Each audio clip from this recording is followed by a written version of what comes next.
बहुत पुरानी बात है, एक गुरु और एक शिष्य थे। वे दोनों बनारस में रहते थे। एक दिन किसी कार्य उज्जैन जा रहे थे।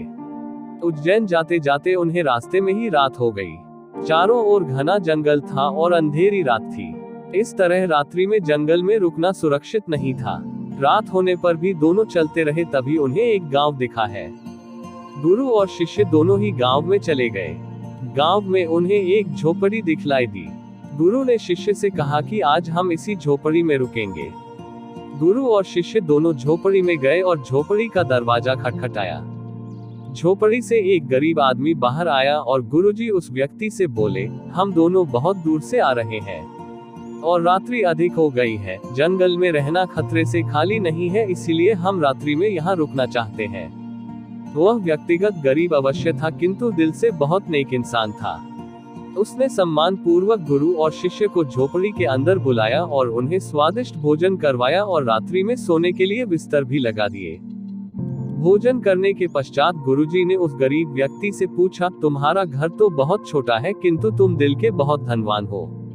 तुम्हारी रोजी रोटी का साधन क्या है? उद्धरण चिन्ह। उस गरीब व्यक्ति ने गुरु के मुंह से अपनी प्रशंसा के लिए धन्यवाद दिया और बोला, मेरे पास इस गांव में सबसे अधिक जमीन है, किंतु वह जमीन बंजर है जिस पर किसी भी प्रकार की खेती संभव नहीं है। इसलिए मैंने अपनी रोजी रोटी पालन के लिए एक भैंस रखी है। उसी भैंस का दूध और घी बेचकर मैं अपनी रोजी रोटी चलाता हूँ। उस व्यक्ति की बात गुरुजी को कुछ अजीब सी लगी, किंतु वह कुछ नहीं बोले और सोने चले गए। देर रात में गुरुजी उठ गए और अपने शिष्य से चलने के लिए कहा। दोनों गरीब व्यक्ति को बिना बताए घर से निकल गए और जाते जाते गुरुजी उसकी भैंस को अपने साथ ले गए। अपने गुरु का यह आचरण शिष्य को अच्छा नहीं लगा और वह बोला, गुरुजी, इस गरीब व्यक्ति के पास रोजी रोटी का यही एकमात्र साधन है। अगर हम इसे ले गए तो यह व्यक्ति अपनी रोजी रोटी कैसे चलाएगा? उद्धरण चिन्ह। अपने शिष्य की ऐसी बातें सुनकर गुरुजी मंद मंद मुस्कुराए और शिष्य से बोले, आज से ठीक 10 वर्ष पश्चात तुम इसी स्थान पर आना और इस व्यक्ति से फिर से मुलाकात करना। भोर होने के पहले ही गुरु और शिष्य भैंस लेकर उस गांव से बाहर निकल गए। धीरे धीरे कई वर्ष बीत गए। 10 वर्ष बीतने के पश्चात चेले को गुरु जी की बात याद आई कि उसे फिर से गरीब व्यक्ति के घर जाना है।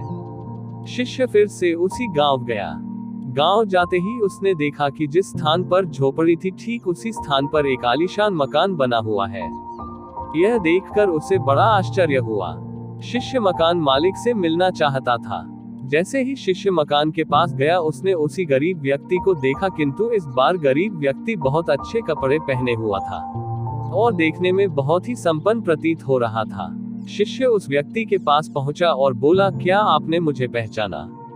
मैं वही बालक हूँ जो आज से 10 वर्ष पहले रात्रि हो जाने के कारण अपने गुरु जी के साथ आपके घर रुका था।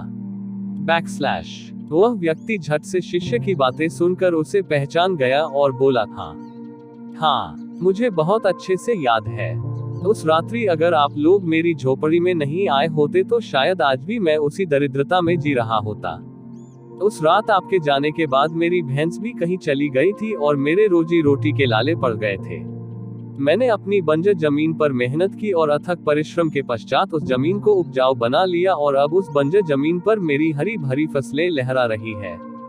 इसी जमीन की बदौलत मैं आज इस गांव का सबसे संपन्न किसान बन गया हूँ। शिष्य को अब समझ में आया कि गुरुजी उस रात उस व्यक्ति की भैंस क्यों ले गए।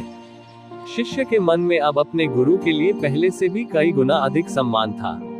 शिक्षा। गुरु और शिष्य की इस कहानी से हमें शिक्षा मिलती है कि गुरु द्वारा लिए गए निर्णय देखने में भले ही कठोर लगे, किंतु वो लोगों की भलाई के लिए ही उठाए जाते हैं।